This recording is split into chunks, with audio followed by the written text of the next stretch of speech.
Hello, everybody. My name is Pete Bowers, and I'm here with my friend and colleague Rebecca Loveless, and we're here to talk about the 10th annual Nueva SWI Structured Word Inquiry Institute that we're running this summer. So, Rebecca, why don't you tell us where you're coming from? Sure. You brought this work into my world in about 2012, since you've been working with the Nueva School, I took over your role as structured word inquiry coach, I guess 2016, and I've been working with this work both at the school with the lower school elementary classrooms and teachers, as well as teaching courses online and working with students privately. Once I came to this work, I just dove in headlong.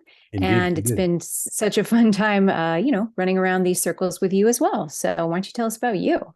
Yeah, so I was a classroom teacher for 10 years, and strangely enough, was a terrible speller through all that time, and ran into real spelling, which got my head opened up to see the writing system as a logical system we could investigate scientifically, which was something that was totally new to me.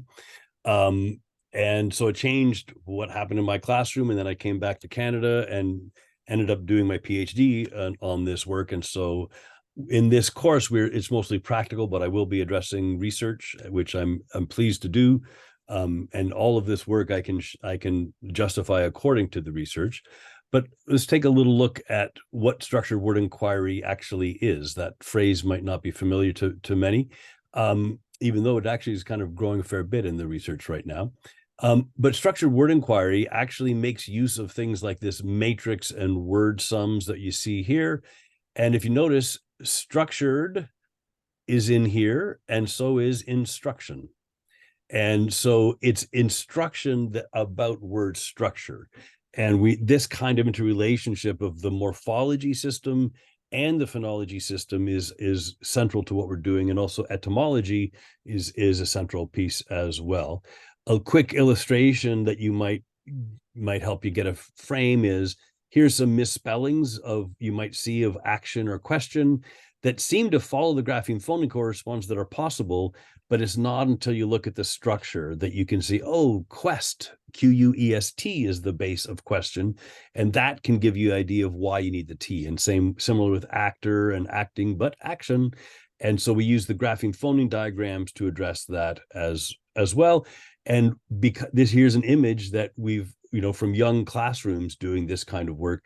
Rebecca will be bringing lots of images and such from classrooms as well. And even as words as basic right from the beginning as does that are often thought of as irregular, well, it's actually just the base do and an es suffix, just like the word goes has a go and an es suffix. So what we're really trying to do is show you how the writing system works so that you don't have to memorize spellings, but you can start to understand them. And that understanding is really important for dyslexics who are struggling with these abstract grapheme phoneme correspondences. When we can actually show them how they work and link it to the meaning, it becomes a much better, easier thing to understand. Yeah, I think that point about linking these related words that share the spelling structure and this meaning provides the context that so many learners benefit from when they're just trying to go about word by word by word. Suddenly, now there's a whole rich family of words that all share this meaningful connection in spelling, despite maybe if the pronunciation changes. So looking at the phonology and seeing what it is, but not being bound by having to match phonologies. And Yeah, to so consider word related. absolutely. And if we Mhm. take a look here, if you go to the website, this is where you would get some more information on the Institute. And if we slide down, it's a bit of a tricky thing to explain. So I just wanted to point out, it is a 5-day workshop, but it's divided into 3 options of registration. Some just sign up for the first 3 days as an intro. People take that who've already been doing it for a while, but some want to kind of go back to the basics and revisit, which is great. But you can also, if you've been working with matrices and word sums and etymology and stuff and grapheme phoneme correspondence diagrams for a while, you might want to just start on the Wednesday and go to the Friday, or take all 5 days.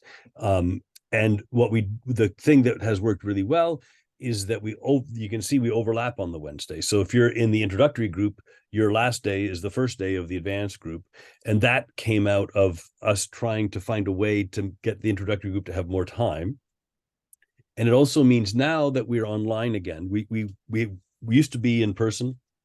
The pandemic, we went to Zoom, and we were going to go back, but we decided it's so expensive to fly here and stay in hotels. So it's just going to reduce the number of people who get access to this training. And with the Nueva tech crew that is so excellent, we can record each day and make sure that if you're watching from the other side of the world, if you can stay up for the first part, you could be there live, and then you go to sleep, you wake up in the morning, you can watch the video and catch up. So we've had so much feedback about how great it is that people can join from all over. We decided, well, for now, we're keeping it online. And the other thing is with text, it turns out structured word inquiry is really effective to do on Zoom, because it's so much about looking at text and manipulating text in the ways that we do. And Rebecca and I both teach online like this all the time. So Yeah. We hope you join us. We're going to put links to other resources. Rebecca has resources that relate to this that we'll be talking about in the course, and I do as well. Each of us has websites and courses and other things that we do, and we hope you explore, get an idea of what this is about before you sign up. Mm-hmm.